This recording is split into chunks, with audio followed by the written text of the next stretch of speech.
লক্ষ্মীপুরের সরকারি মহতী উদ্যোগ কিশোর কিশোরী ক্লাব প্রকল্পে দুর্নীতির ঘুণ পোকা ধরেছে। জেলার ৬২টি কেন্দ্রে শিক্ষার্থীদের জন্য বরাদ্দকৃত পুষ্টিকর খাবারের টাকা সুকৌশলে আত্মসাৎ করা হচ্ছে। শুধু কোমলমতি কিশোর কিশোরীদের মুখের গ্রাসই নয়, থাবা বসানো হয়েছে স্কুলের দপ্তরিদের নামমাত্র সম্মানের ওপরেও। মাঠ পর্যায়ে অনুসন্ধানে উঠে এসেছে এসব অনিয়মের শুভঙ্করের ফাঁকি। মহিলা ও শিশু বিষয়ক মন্ত্রণালয়ের অধীনে পরিচালিত এই প্রকল্পের মূল উদ্দেশ্য ছিল কিশোর কিশোরীদের গান, আবৃত্তি ও কারাতে প্রশিক্ষণের মাধ্যমে সচেতন নাগরিক হিসেবে গড়ে তোলা। কিন্তু সরেজমিনে লক্ষ্মীপুর সদর ও রায়পুর উপজেলার 10টি কেন্দ্রে দেখা গেছে ভিন্ন চিত্র। প্রকল্পের সেই মহৎ উদ্দেশ্য এখন কাগজে কলমে সীমাবদ্ধ হয়ে পড়েছে। সংশ্লিষ্ট সূত্রে জানা গেছে, প্রকল্পের নিয়ম অনুযায়ী প্রতিটি ক্লাবে 30 জন শিক্ষার্থী থাকার কথা।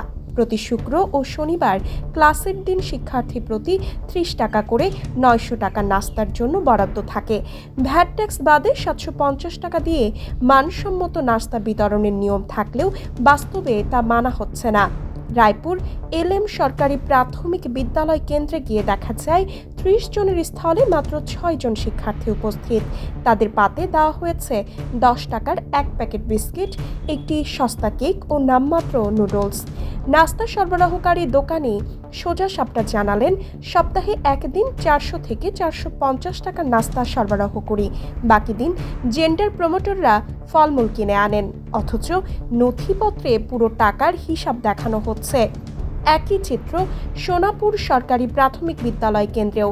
সেখানকার সঙ্গীত শিক্ষক হোসনে আরা বেগম অকপটে স্বীকার করেন, উপস্থিতি কম থাকলে নাস্তার মান ও বাজেট কমিয়ে দেওয়া হয়। কোনোদিন ক্লাস বন্ধ থাকলে সে টাকা কোথায় যায় তার হদিশ কেউ জানে না। অনিয়মের জাল আরও বিস্তৃত হয়েছে দপ্তরিদের সম্মানী নিয়ে। বিদ্যালয় তদারকির জন্য দপ্তরিদের 500 টাকা সম্মানী দেওয়ার কথা থাকলেও তাদের হাতে ধরিয়ে দেওয়া হচ্ছে মাত্র 200 টাকা। বাকি 300 টাকা কার পকেটে যাচ্ছে তা নিয়ে তৈরি হয়েছে ধূম্রজাল। জেন্ডার প্রমোটরদের কথায় ফুটে উঠেছে এক অদৃশ্য চাপের ইঙ্গিত। নাম প্রকাশ না করার শর্তে দুজন প্রমোটর জানান, উপর মহল থেকে নাস্তার জন্য মাত্র 500 টাকা করে বরাদ্দ দেওয়া হয়। বরাদ্দ কম পাওয়ায় তারা ভালো খাবার দিতে পারছেন না। তবে এই অদৃশ্য হাতটি কার তা স্পষ্ট করেননি তারা।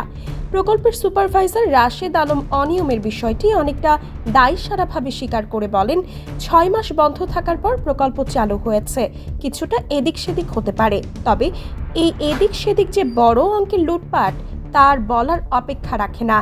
রায়পুর এলএম সরকারি প্রাথমিক বিদ্যালয়ের প্রধান শিক্ষক পলাশকান্তি মজুমদার সহ বেশ কয়েকজন শিক্ষক ক্ষোভ প্রকাশ করে বলেন, শিক্ষকরা কখন আসেন, কখন যান এবং কি নাস্তা দেন তার কিছুই আমাদের জানানো হয় না।